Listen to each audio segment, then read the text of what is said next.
Hello everyone, কেমন আছো তোমরা সবাই? আমি মোটামুটি ভালোই আছি। আর নতুন বছরে এইটাই হচ্ছে আমার প্রথম ভিডিও, কারণ এর আগে আমার সেরকমভাবে ভিডিও করাও হয়নি আর এডিট তো করাই হয়নি। আগের বছরে যদিও অনেকগুলো ভিডিও এখনও পেন্ডিং আছে, তবে এই ভিডিওটা হচ্ছে এই বছরই জানুয়ারি। তো সেদিন দুপুরবেলা হঠাৎ করে প্ল্যান হয়েছিল ঘুরতে যাওয়ার, সেই উদ্দেশ্যেই আমরা বেরিয়ে যাই।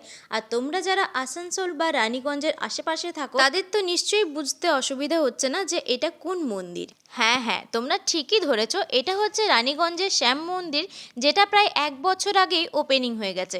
আমি প্রায় প্রত্যেক দিন সেই রাস্তা দিয়ে কলেজ গেলেও কোনোদিন শ্যাম মন্দিরে নামার বা দর্শন করার সুযোগ হয়ে ওঠেনি। আসলে সময়টাই এরকম ছিল, ওটা সকালবেলা সেই যে বন্ধ হয়ে যায় আবার খোলে বিকেল দিকে।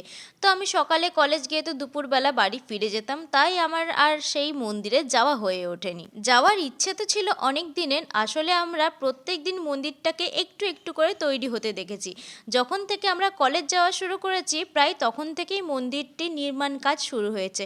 তো ফাইনালি 2025-এ এসে আমার সেই মন্দিরে যাওয়ার ইচ্ছেটা পূর্ণ হলো। আসলে আমি একটা জিনিস খুব বিশ্বাস করি যে ভগবান না টানালে সেই জায়গায় আমরা কিছুতেই যেতে পারি না। আর মন্দিরে এসে মনটা যে কী পরিমাণ শান্ত হয়ে যায় সেটা আর আলাদা করে বলে বোঝানোর কিচ্ছু নেই। স্পেশালি রাত্রেবেলা এই লাইটের খেলা ভীষণ সুন্দর লাগছিল মন্দিরটা। যাই হোক, সেখান থেকে বেরিয়ে আমরা চলে গেলাম ফেমাস বাসরাই চা খেতে।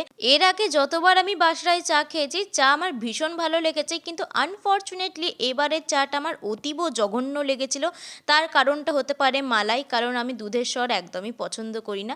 যাই হোক, তারপরে বাড়ির পথে রওনা দিলাম। চলো তাহলে আজকে ভিডিও এই পর্যন্তই, টাটা।